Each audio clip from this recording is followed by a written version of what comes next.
መጻፍም ማንበብም የማትችለው የራፋኤል ትሩጅሎ ባለቤት ማሪያ ማርቲኔዝ ትሩጅሎ የኖቤል ሽልማት አማራት። እንግዲህ እርጉዝ ሆና ይሁን አላቅም አማራት ብቻ ታማረኝ እንዳሉ ሸምሱ የምትመለከቱት ሰው ራፋኤል ትሩጅሎ ይባላል። የዶሚኒካን ሪፐብሊክ አምባገነን መሪ ነበር። ይህ ሰው በስልጣን ዘመኑ በርካታ አስገራሚ አዝናኝ አሳዛኝ ነገሮችን ፈጽሟል። ሁሉም አምባገነን መሪዎች ከሚያደርጉት በተለየ ሁኔታ የዚህ ሰው ታሪክ ብዙ ሰው ሳያውቀው እጅግ አስገራሚና ብዙዎችን ያሳዘነ እንደዚሁም ያዝናና ሆኗል። በዛሬው ዕለት በብስራት ቴሌቪዥን ባዮ ዓለም ፕሮግራማችን ላይ ይህንን ሰው ልናወሳው፣ ልንዘክረው፣ ልናስታውሰው ወደድን። እኔ ብሩክ ጫላ ነኝ። እኔ ደግሞ ይልማ ዘሪሁን እባላለሁ። ዘወትር በዚህ ሰዓት ወደ እናንተ እናደርሳለን። ባዮ ዓለም ተዘጋጅተንበት በርካታ የሆኑ በዓለማችን ክፍል የማንዞርበት የማንነካው ስፍራ የለም። ግን የተለዩ ታሪክ ያላቸው የተለየ ድርጊት ፈጽመው ያለፉ ሰዎችን ነው የምናስቃኛችሁ። ለዛሬ የመረጥነው ደግሞ የዶሚኒካን ሪፐብሊክ ፕሬዚዳንት የሆነውን ራፋኤል ትሩጅሎ ነው። ይህ ሰው ከ1930 እስከ 1960 ድረስ ዶሚኒካን ቀጥቅጦ ይገዛል እንለው እንችላለን። እንደዛ አይነት ነገር እስኪ እንዴት ነው አምባገነኑ የሚለውን ነገር ዛሬ ብዙ የሚያዝናናና የሚያስገርም ታሪኮቹን ወደ እናንተ እያደረስን እንቀጥላለን ማለት ነው። እስከ መጨረሻው ታዲያ አብራችሁን በመቆየት የዚህን ሰው አስገራሚ ታሪክ እንደዚሁም ደግሞ በጣም የሚያዝናኑ ያደረጋቸውን ተግባራትም የምንዳስስበትን ፕሮግራም እንድትከታተሉ ከብስራት ቴሌቪዥን ጋርም እስከ መጨረሻው አብራችሁን እንድትቆዩ እንጠይቃለን። ራፋኤል ትሩጅሎ የዶሚኒካን ሪፐብሊክ አምባገነን መሪ የነበረ ሰው ነው። ይህ ሰው እንዴት ወደ ስልጣን መጣ? የተወሰነ ነገር ልበላችሁ። ይህ ሰው እንደ ሌሎቹ አምባገነን መሪዎች ልዩ የሚያደርገው የራሱ የሆነ ባህሪ አለው። በርካታ አምባገነን የዓለማችን መሪዎችም በተጭበረበረ ምርጫ፣ በመፈንቅለ መንግስት ከዚህ ባለፈም በትጥቅ ትግል ወደ ስልጣን ይመጣሉ። ይህ ሰው እንደ እውነቱ ከሆነ ወደ ስልጣን የመጣው በምርጫ ነበር። እንደ ሌሎቹም በተጭበረበረ ምርጫ ነው ማለት እንችላለን። ነገር ግን ህዝብን በማስገደድ ተቃዋሚዎችን በማስፈራራት ወይም ደግሞ በተለየ ሁኔታ አልነበረም ይህ ሰው ወደ ምርጫ ወደ ስልጣን የመጣው። ታዲያ በምርጫ ወቅት ምን አደረገ ብትሉኝ ይህ ሰው ያደረገውና የተፈጸመው ነገር በርካቶችን አስገርሟል። እስከ ዛሬ ድረስም አንድ አባባል በዚህ ጉዳይ ላይ እንዲነሳ አድርጓል። በዶሚኒካን ሪፐብሊክ በተደረገ ምርጫ ላይ እሱን የመረጡት ሰዎች ዶሚኒካን ሪፐብሊክ ካላት ህዝብም በላይ ሆኗል። በላይ ነው እሱን የመረጡት ሰዎች ማለት ነው። ከተመዘገቡትም ከህዝቡ ቁጥር በላይም ነው። እንዴት ሆነ ብትሉም የሞቱ ሰዎች ሁላ አቅመ ደካሞች እንደዚሁም ደግሞ ታመው ባልጋ ላይ ያሉ ሰዎች ሳይቀር ይህንን ሰው መርጠውታል። እጅግ አስገራሚ በመሆኑ ሁኔታ ይሄ ምርጫ ምን ተብሎ ይታወሳል? የሞቱ ሰዎች የተሳተፉበት ምርጫ በሚልም እስከ ዛሬ ድረስ ይታወሳል። እንግዲህ በእንደዚህ መንገድ እጅግ በጣም አስገራሚ በሆነ ሁኔታ ስልጣኑን ከጨበጠ በኋላ 1930 ላይ ከዛ በኋላ እያከናወናቸው የመጣቸው ነገሮች እጅግ በጣም የሚያስገርሙ ናቸው። በፈጣሪ መኖር አያምንም። ነገር ግን ሚስቱን ከፈጣሪ በላይ አድርጎ ያመልካታል ወይም ደግሞ ይሰግድላታል ማለት ይቻላል። እና ለሚስቱ የሚያደርገው ነገር እጅግ በጣም አስገራሚ ነው። አንዳንድ ጊዜ እንደውም ዶሚኒካ ውስጥ አንዴ ልጃገረዶች ሴቶችን ይሰበስብና ከማሪያ ጋር የሚኖር ሰው እድሜ ዘመኑን በሙሉ እየተደሰተና እየተዝናና ይኖራል። ነገር ግን ሌላኛው ሚስቱን ይጠራና ደግሞ ከሷ ጋር የሚኖር ግን እድሜ ዘመኑን እየተቃጠለ ይኖራል እሷ በጊዜ ካላባረረ ብሎ መድረክ ላይ ፕሬዚዳንት ሆኖ መድረክ ላይ የተናገረ እጅግ በጣም አስገራሚ የሆነ ሰው ነው። በጣም እንግዲህ ለሚስቱ ያለው ፍቅር ብዙ ጊዜ በጣም ይነገርለታልና በፈጣሪ መጀመሪያ አካባቢ በፈጣሪ የሚያምን ሰው ነበር መጀመሪያ ሲጀምር። ነገር ግን ስልጣኑን ከጨበጠና እየቀጠለ በሄደ ቁጥር ከፈጣሪው ጋር ራሱ በፈጣሪው ቅናትም አደረበት። ታዲያ በዚህ ጊዜ እግዚአብሔር የሰማይና የምድር ፈጣሪ ነው የሚለው ቃል ለሱ አልተስማማውም ነበር። በዚህ ወቅት ምን አደረገ? እግዚአብሔር የፈጣሪ ትሩጅሎ ደግሞ የምድር ፈጣሪ ነበረ በማለት ነው የተናገረው። እግዚአብሔር ሰማይን ፈጠረ፣ ትሩጅሎ ደግሞ ምድርን ፈጠረ፣ ምድርንም እየገዛት ይገኛል። ይህ አባባሉ ራሱ ኦፊሻል ሞቶ ሆኖ በቢሮዎች ውስጥ እንዲሰቀል ያደረገ ሰው ነው። ይህ ማድረጉ ብቻ አይደለም፣ እግዚአብሔር በሰማይ ትሩጅሎ በምድር የሚለው ሎጎ ራሱ ስላልተመቸው ምን አደረገ? ትሩጅሎ በምድር እግዚአብሔር በሰማይ ያደረገው። ለምን? እግዚአብሔር ቀድሞ መጠራቱ አሁንም ስልጣኑን እንደዚሁም ደግሞ መብቱን የተጋፋው መስሎ ስለታየው ከእግዚአብሔር በላይ ለመሆኑን ለማሳየት ይህንን አድርጓል። ኦፊሻል ሞቶ በዶሚኒካን ሪፐብሊክ ሀገርም ይህ እንዲሆን አድርጓል። ትሩጅሎ በምድር እግዚአብሔር በሰማይ የሚል ማለት ነው። እጅግ በጣም አስገራሚ የሆነ ሰው ነው ማለት ይቻላል። የምትመለከቱት ባዮ ዓለም ፕሮግራማችንን ነው። በብስራት ቲቪ ላይ ትገኛላችሁ። እኔ ይልማ ዘሪሁን እባላለሁ። ወንድሜ ብሩክ ጫላ እንግዲህ እስካሁን አብረናችሁ እየቆየን እንገኛለን። ስለዚህ ሰው ታሪክ አንድ ሁለት ተብሎ የሚያልቅ አይደለም። አንድ ሌላ ደግሞ የዚህን ሰው አስገራሚ ታሪክ ቅድም ይልማ አንስቶታል በስሱ ከባለቤቱ ጋር በተያያዘ ያለውን ማሪያ ማርቲኔዝ ትሩጅሎ ትባላለች ባለቤቱ።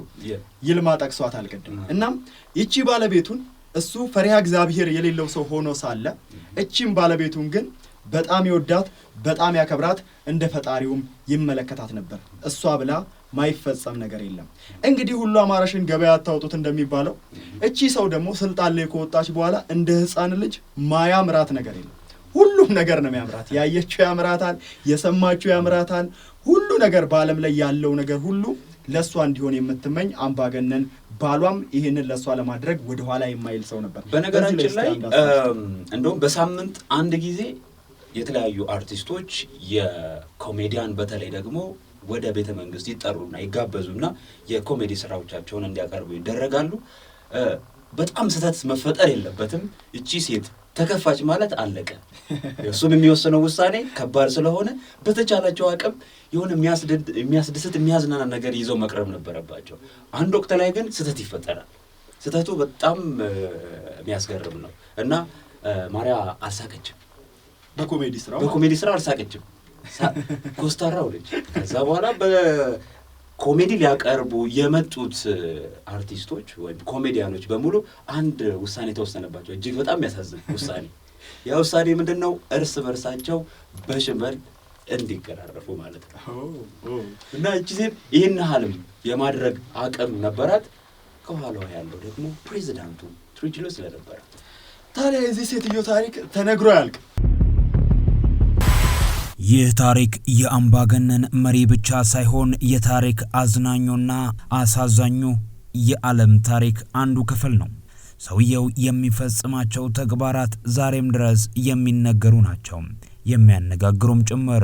ካሪቢያኗ ደሴት የእሳት ዳር ወጎች ላይ ስሙ ሁሌም ጎልቶ የሚነሳ ሰው ራፋኤል ትሩጅሎ ነው። እንደ አውሮፓውያን ዘመን ቀመር ከ1930 እስከ 1961 ዶሚኒካን ሪፐብሊክ በአምባገነኑና ኮሜዲያኑ መሪ ራፋኤል ትሩጅሎ አገዛዝ ስር የምትማቀቅበት ወቅት ነበር። የሰውየውን አምባገነናዊና አዝናኝ ነገሮች በስፋት እያነሳናቸው እንገኛለን። በእርግጥ የሰውየው ክፋትም ለከት የለሽ ነበር። በሃያኛው ክፍለ ዘመን አጋማሽ ላይ የትሩጅሎን አምባገነናዊ አገዛዝ ዕድሜ ለማሳጠር ግፍ ያንገፈገፋቸው የዶሚኒካን ሪፐብሊክ ዜጎች በህቡ በመደራጀት ትግላቸውን አቀጣጥለውትም ነበር። ከነዚህ ዜጎች መካከል በተለይም ሶስቱ ታማቾች ፓትሪሺያ ማኔሬቫ እና ማሪያ ትሬሳ ሚርባል ግንባር ቀደምቶቹ ናቸው። የሚርባል እህታማቾችም ይሏቸዋል። ይሁንና ሶስቱ ቆራጥ ሴቶች ትግላቸውን ከጫፍ ሳያደርሱም በአምባገነኑ እና አስገራሚው መሪ ራፋኤል ትሩጅሎም ተቀደሙ። እንደ ጎርጎሮሳውያኑ የዘመን ቀመር በኖቬምበር 25 ቀን 1960 ላይ በስቃቂ ሁኔታ በመንግስት ኃይሎች ተገደሉ። ግድያው ግን ሶስቱ ታማቾችን የሴቶች መብት ለማስከበር የሚያካሂዱትን ሆነ የሌሎችን ትልልቅ የተቃውሞ እንቅስቃሴዎች ምልክት ሆነው እስካሁን ድረስ እንዲቀጥሉም አደረጋቸው። በዚህም ዛሬም ድረስ ኖቬምበር 25 የፈረንጆች ወር ዓለም አቀፍ ጸረ ሴቶች ጥቃት ቀን ሆኖ ይከበራል። ይህ ሆነው በዚሁ የሚስቱ ባሪያ የህዝቡ ንጉስ በሆነው በራፋኤል ትሩጅሎ ነው። ተመልሰን መተናል። ክብራትና ክብራን፣ ይህ የምትመለከቱት ባዮ ዓለም ነው። በብስራት ቲቪ እየተላለፈ ይገኛል። እኔ ይልማ ዘሪሁን አዘጋጅ፣ እኔ ብሩክ ጫላ ነኝ። አብረን እንግዲህ እስከ መጨረሻው አብረን የምንቆይ ይሆናል ማለት ነው። ዛሬ ያወራን ያለነው ስለዚህ ሰው ትሩጅሎ ራፋኤል ትሩጅሎና ስለ ባለቤቱ አስገራሚ ነገሮች። ባለቤቱ እንዳልኳችሁ ሁሉም ነገር የሚያምራት ስለነበረችም በወቅቱ የነበሩ ገጣሚያን፣ በወቅቱ የነበሩ የስነ ጽሁፍ ሰዎች እንደዚሁም ደግሞ ደራሲያን የሷን ተጽዕኖ ፈጣሪነትና የሷን ውበት እንደዚሁም ደግሞ የሷን ዕውቀት አጉልተው መጻፍ ይጠበቅባቸው ነበር። የተለያዩ ድርሰቶች ተጽፈዋል። አብዛኞቹም ማሪያ ማርቲኔዝ ትሩጅሎን የሚያሞካሹ የሚያመሰግኑ እንደሆኑ ተነግሯል። ይቺ ሴት ምንም እንኳን ማንበብና መጻፍ ባትችልም በዶሚኒካን ሪፐብሊክ ውስጥ ያለውን የስነ ጽሁፍ ሽልማት፣ የገጣሚያን ሽልማት፣ በአጠቃላይ ከጥበብ ጋር የተያዙ ሽልማቶችን በሙሉ አፋፍሳ ወስዳለች። ሽልማት ተሰጥቷታል። በጣም ይገርማልና በርካታ ጥያቄዎችን ትጠይቃለች። በእርግጥ ባለቤቷም በወቅቱ የነበሩ በዶሚኒካን ሪፐብሊክ ታዋቂ ገጣሚያን፣ ታዋቂ የስነ ጽሁፍ ሰዎች፣ ታዋቂ ጋዜጠኞች፣ ታዋቂ መምህራን፣ ታዋቂ በጎ አድራጊ ሰዎች የነበሩ ቢሆንም እሱ ግን ራሱን ብሎ የሚጠራው የመጀመሪያው የዶሚኒካን ሪፐብሊክ ጋዜጠኛ፣ የመጀመሪያው የዶሚኒካን ሪፐብሊክ መምህር፣ የዶሚኒካን ሪፐብሊክ እንደዚሁም ደግሞ የበጎ አድራጊ ሰው የሚል ሁሉንም ነገሮች የመጀመሪያው እሱ እንደሆነ አድርጓል። በርካታ አምባገነን መሪዎች እንደሚያደርጉትም በርካታ ከተሞችን እንደዚሁም ደግሞ የተለያዩ ነገሮችንም በስሙ ሰይሟልና ዋና ከተማዋን ሳንታ ዶሚኒጎን ሳይቀር ትሩጅሎ ከተማ በሚል ሰይሟታል። ከዚህ ባለፈም ደግሞ ትልቁን የዶሚኒካን ሪፐብሊክ ተራራንም እንደዚሁም ትሩጅሎ ተራራ ብሎታል። ክፍለ ሀገር ሳይቀር ትሩጅሎ ክፍለ ሀገር የሚል አንዷን ክፍለ ሀገር መሰየሙን ተመልክተናል። እጅግ አስገራሚ ዶሚኒካን ራሱ ወደ ትሩጅሎ አለ ማለቱ በጣም ይገርም። በነገራችን ላይ ሌላው ደግሞ ለልጁ የ3 ዓመት ልጅ ሳለ ነበረ የኮሎኒነት ማዕረግ የሰጠው። ልክ 7 ዓመት ሲሞላው ደግሞ የጠቅላላ የዶሚኒካን ሪፐብሊክ የጦር አዛዥ እንዲሆን በማድረግ በ7 ዓመቱ የጦር አዛዥ ሆኗል ማለት ነው። ልጁ እንግዲህ አስበው ለጉብኝት ወደ ጃማይካ ሄደን በል ከልጁ ጋር አንድ ላይ ሄዶ ማለት ነው። ከዛ በኋላ ከጃማይካው ፕሬዚዳንት ልጅ ጋር ተጣላ ወይ ከረሜላ ነጠቀው ብላ እናስብ። የ7 ዓመት ሌላ የሚያጣላው ነገር ከረሜላ ቢነጥቀው ለምሳሌ ጦሩን ሊያዝ ነው ማለት ነው። ጀነራል አዛዥ ተብሏል። እንግዲህ ይህ ሰው በ3 ዓመቱ ኮሎኔል እንደተሰጠው ከዛ በመቀጠል በ7 ዓመቱ ደግሞ የጀነራልነት ማዕረግ ተሰጥቶት የጦር ኃይሎች ጠቅላይ አዛዥ በሚል ተሹሟል። ይህ ሰው እንግዲህ እንዳልኳችሁ ነው ለሚስቱና ለልጁ ያለው ነገር ልዩ ነው ተብለናል። ቅድም ስለ ስነ ጽሁፍም አውርተን ነበርና አስገራሚው ነገር የሚመጣውም እዚህ ጋር ነው። ወደ ኦስሎ ኖርዌይ የመሄድ ፍላጎት አደረባት። ኖርዌይ ኦስሎ ላይ እንግዲህ የሚሰጠው የኖቤል ሽልማት አለ። መጻፍም ማንበብም የማትችለው የራፋኤል ትሩጅሎ ባለቤት ማሪያ ማርቲኔዝ ትሩጅሎ የኖቤል ሽልማት አማራት። እንግዲህ እርጉዞና ይሁን አላውቅም፣ አማራት ብቻ ታዲያ እንዳለው ሸምሱ። በዚህ ወቅት ታዲያ ምንድነው የተፈጠረው? ይህ ባሏ ይህ አምባገነን ባሏ ለሷ የጠይቃ ማይደረግላት ነገር የለም በሚል በርካታ ሀገሮች ዞረ። ባለቤቱንም የስነ ጽሁፍ የኖቤል ሽልማትን እንድታሸንፍ በሚል ማለት ነው። በርካታ ሀገሮችን ለማግባባት ዞረ፣ ጦዘ፣ ሁሉን ነገር አደረገ። ወደ ኦስሎም በመሄድ ሽልማቱን በቀጥታ ለባለቤቱ ለማሪያ ማርቲኔዝ እንዲሰጡለት ጠየቀ። በርካታ ፕሬዝዳንቶችን፣ መሪዎችን፣ የሀገር መሪዎችን ተጽዕኖ ፈጣሪ ሊሆኑ ይችላሉ ብሎ ያሰባቸውን የዲፕሎማቲክ ሰዎችን በሙሉ ሚስቱ እንድትሸለም ለማድረግ ከፍተኛ የሆነ ጥረት አድርጓል። ምንም እንኳን ባይሳካለት ይህ እንግዲህ የሀገር ውስጥ ጉዳይ ቢሆን እንግዲህ ሁሉን ነገር በእሱ ቁጥጥር ስር ነበር፣ ሊያሳካው ይችላል። ነገር ግን የኦስሎ ላይ የሚደረገው የኖቤል ሽልማት አልተሳካለትም። ይህ ባይሆንም ግን ቅድም ይልማ እንዳለው በርካታ ሽልማቶችን በዶሚኒካን ሪፐብሊክ ውስጥ እንግዲህ የደራሲያንን፣ የኪነ ጥበብ ሰዎችን፣ የገጣሚያንን፣ የሞዴሊንግ ሳይቀር ሁሉንም ምንም ሳትወዳደር እንድታሸንፍ አድርጓታል ማለት ነው። ይህ ራፋኤል ትሩጅሎ የምትመለከቱት አምባገነን መሪ። ሌላኛው ለሴት ልጅ ውስጥ ያደረገው ነገር እጅግ በጣም አስገራሚው ነገር ነው። ሴት ልጁን በልዩ ክብር ለ1 ዓመት የዘለቀ ድግስ ልደቷን እስከ ማክበር ደርሷል እና ምንም አይሳነውም፣ ማንም አይጠይቀውም ማለት ነው። በመከታተል ላይ የምትገኙት ባዮ ዓለም በብስራት ቴሌቪዥን ነው። ፕሮግራሙን በማዘጋጀትና በማቅረብ ደግሞ እኔ ይልማ ዘሪሁንና ብሩክ ጫላ አብረን እንቆያለን። የትም እንዳትሄዱ፣ ከኛ ጋር ቆዩ።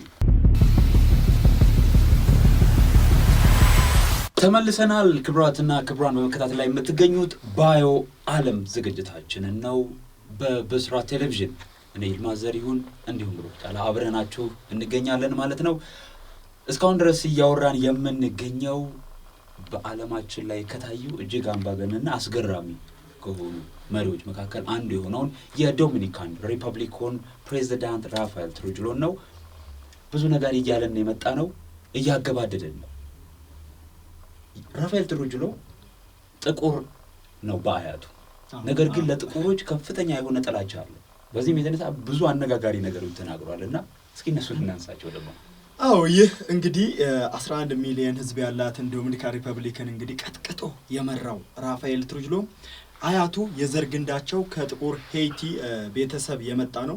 ነገር ግን ለጥቁር ያለው ጥላቻ ገደብ የለሽ መሆኑን በአደባባይ ተናግሯል። በርካታ ህዝቦችን ጨፍጭፏል፣ አይካድም ከሁሉም። ነገር ግን ጥቁሮች ላይ በትሩን እጅግ በከፋ ሁኔታ ማሳረፉን ታሪክ ይነግረናል። ምንድነው የሆነው ታዲያ? በአንድ ወቅት እንደዚሁ ከሄይቲ አካባቢ ላይ ጦርነቶችን ከፍቶ ነበር። በርካታ ጥቁሮችን ገድሏል። የገደለበት ምክንያት ግን በጣም አስገራሚ ነው። ምኑ ነው የሚያስገርመው?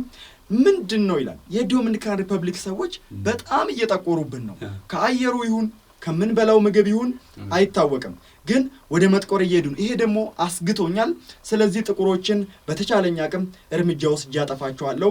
አሁን በዚህ በሄይቲ ድንበር አካባቢም እርምጃ ወስጃለሁ፣ በርካቶችን ገድያለሁ፣ ገና እቀጥላለሁ ሲል በግልጽ ጥቁሮች ላይ የጥቁር ዝርያ ቢኖርበትም ጥቁሮች ላይ በትሩን አሳርፏል። ከዚህ በላይም እንደዚሁም ከአይሁዶች ጋርም የተገናኘ ያደረገው ነገር አስገራሚ። እንግዲህ ለጥቁሮች ያለው ጥላቻ በጣም አስገራሚ ነው። ምንም እንኳን ራሱም በአያቱ በኩል ጥቁር ቢሆንም ማለት ነው። ይህንን አንደኛ ለመቀነስ ለማስተካከል በሚል ምክንያት አንደኛ የወሰደው ነገር እንደ መፍትሄ የተጠቀመው ነገር ምንድነው? በወቅቱ በናዚ ጭፍጨፋ የሁለተኛው ዓለም ጦርነት ወቅት ላይ ስለነበረ ከናዚ ጭፍጨፋ ያመለጡ አይሁዳውያን ስብሰባ ነበረ ፈረንሳይ ውስጥና ከፈረንሳይ በቀጥታ ወደ ሄይቲ ለማምጣት ወደ ዶሚኒካን ለማምጣት ቃል ይገባል። በዛ መድረክ ላይ በዛ ስብሰባ ላይ በርካታ አይሁዳኖች ነበሩ፣ ከተለያዩ ዓለም የመጡ አይሁዶች። እዛ ላይ ብቸኛው የዓለም መሪ ነበረ አይሁዶችን እቀበላለሁ 100,000 ድረስ እቀበላለሁ ብሎ ቃል የገባው ግን በዋናነት ከማህበረሰቡ ጋር በማዳቀል ትንሽ ፈካ ያለ ፊት እንዲኖር ለማድረግ ነገርና እጅግ በጣም አስገራሚ ውሳኔ ነበር። Do you think that more reforms are needed, and if so, what should they be? Considero que una reforma muy importante que está pendiente es la reforma agraria. Días pasados እንግዲህ ወደ 100,000 ሰው የሚገኝ 100,000 የሚሆኑ አይሁዳውያን ጥሪ ቢያቀርብም ወደ ዶሚኒካን ሪፐብሊክ ለመሄድ የተስማማ ግን 100 ሰውም አይሆንም ነበር። ምክንያቱም የሱን አምባገነንነት ሁሉም ያውቀዋል፣ ለምን እንደፈለጋቸውም ያውቁታል። ዘራቸውን በማዳቀል እየጠቆሩብኝ ነው ያላቸውን ዜጎቹን ትንሽ ፈካ እንዲሉለትና ወደ ነጭ እንዲሄዱለት ነው። ለጥቁሮች ያለውን ጥላቻ በዚያ ሳይቷል። በርካታ ህዝቦችን በስልጣን ዘመኑ ጨፍጭፏል። ተቃውሞ ሲያሰሙ የመንግስት ሰራተኞችን በአደባባይ ረሽኗል። ገበሬዎችን ሰብስቦ በአንድ ቦታ ጥቃት በመፈጸም እንደዚሁ እንዲገደሉ አድርጓል። በርካታ አምባገነን መሪዎች የሚያደርጉትን የተለያዩ አይነት ግፎችን ፈጽሟል። አስገራሚ ታሪኮች ስላሉት ይህንን ሰው መርጠነዋል። ይህንን ሰው ወደ ስልጣን ያመጣው ሲአይኤ ነበር። በትክክል ሲአይኤ ነው ወደ ስልጣን ያመጣው። እንደውም በአንድ ወቅት ላይ አሜሪካንን በግልጽ ያመሰግናል። ድሜ ለአሜሪካ ይህንን ስልጣን ይዣለሁ ምናምን ሲል ማለት ነው። አንድ ተረት አስታወስኩኝ። አይጥ እንደምታውቃት በጣም ኩሩ ነች፣ በዛው መጠን ደግሞ በጣም ጉረኛም ይባላል። እና በአንድ ወቅት ላይ አንድ አይጥ አዞን እገላለሁ ብሎ ያዙኝ ልቀቁኛል። ከዛ ከአዞ ጋር ኧረ ተው ቢባል አልሰማም ብሎ ወጣ። ከዛ አዞ አንዴ ዋጥ ሲያደርገው ይዞ ስለነበረ የሆነች እንትን ጩቤ ነገር ተርትሮ አንዴ ወጣ። እንዴ አሁንም ሲመጣ ተርትሮ ወጣ። ከዛ በኋላ መጨረሻ ላይ አዞ ሁለቴ ሲተረተር ሁለት ሶስቴ ሲተረተር ይሞታል አዞ። ከዛ በኋላ ምን ይሆናል? አይጥ ከኔ በላይ ማንም የለም ብሎ እንትን ማለት ጀመረ። ከዛ በኋላ በየሸንተረሩ በየጋራው ፀሐይ ይሞቃል ደረቱን ማለት ነው።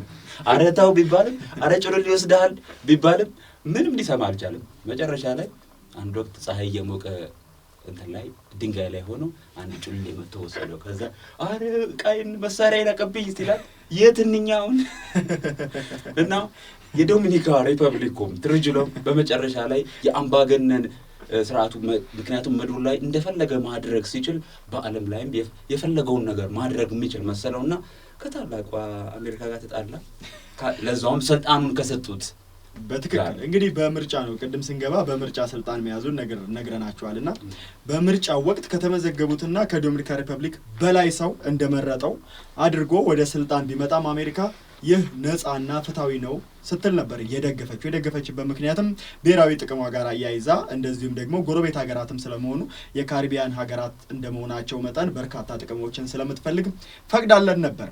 ነገር ግን ይህ ሰው ከዛ በኋላ ያደረገው ነገር ከኮሙኒስት ሀገሮች ጋር ግንኙነት መጀመር አሜሪካን አልፈልግሽም ማለት እንግዲህ ከ30 ዓመት የስልጣን ቆይታው በኋላ እንደዛ አይነት ነገርን በሚያስቸግራት ሰዓት እሷም እርምጃ ወሰደችም። CIA ወደ ስልጣን አመጣው። CIA በላካቸው 11 ግለሰቦችም በዛው በዶሚኒካ ሪፐብሊክ በሳንታ ዶሚኒጎ ከተማ ወጣ ብሎ በሚገኝ አካባቢ ላይ በCIA ሰዎች ተገድለዋል። በ69 ዓመቱም እቺን ምድር ተሰናብቷል ማለት ነው። በትክክል እንግዲህ የአምባገነን መሪዎች መጨረሻ ይሄ ነው የሚሆነው። በአፍሪካም በኤሲያም በተለያዩ አህጉራት እንደምንመለከተው መጨረሻቸው እንደዚህ ነው የሚሆነው። አያምርም መጨረሻቸው ማለት ነው። እንግዲህ ድሪድሎም መጨረሻ ይሄ መሆን ይችላል። በነገራችን ላይ የስልጣኑ የመጨረሻው አመታት ላይ 1959 አካባቢ 58 አካባቢ ትልቅ ተቃውሞ ተቀስቅሶበት ነበርና በተለይ ሶስቱ ሴቶች እህታማቾች እነሱ በተለይ ከባድ የሆነ ተቃውሞ ሲያሰሙ ነበር። እነሱ ሶስቱንም ሴቶች ገሉ ነበር። ከዛ በኋላ ነው በ11 ታጣቂዎች ተገድሎ እሱም ቺናለም የተሰናበተው ማለት ነው። እንግዲህ የዶሚኒካን ሪፐብሊኩ አምባገነን መሪ በርካታ አስገራሚ በርካታ አሳዛኝ ነገሮችን ፈጽሞ እቺን ዓለም ተሰናብቷል። እኛም በባዮግራፊ ክላሳችን በባዮ ዓለም ብስራት ቴሌቪዥን ፕሮግራም ላይ በሚቀርበው ላይ ይህንን ሰው መርጠን የመጀመሪያ ክፍል አድርገን ወደ እናንተ መተናል። ከቀሪ የብስራት ቴሌቪዥን ፕሮግራሞች ጋር እስከ መጨረሻው አብራችሁ እንድትቆዩ በአክብሮት ጋበዝን። ሳምንት እንገናኛለን።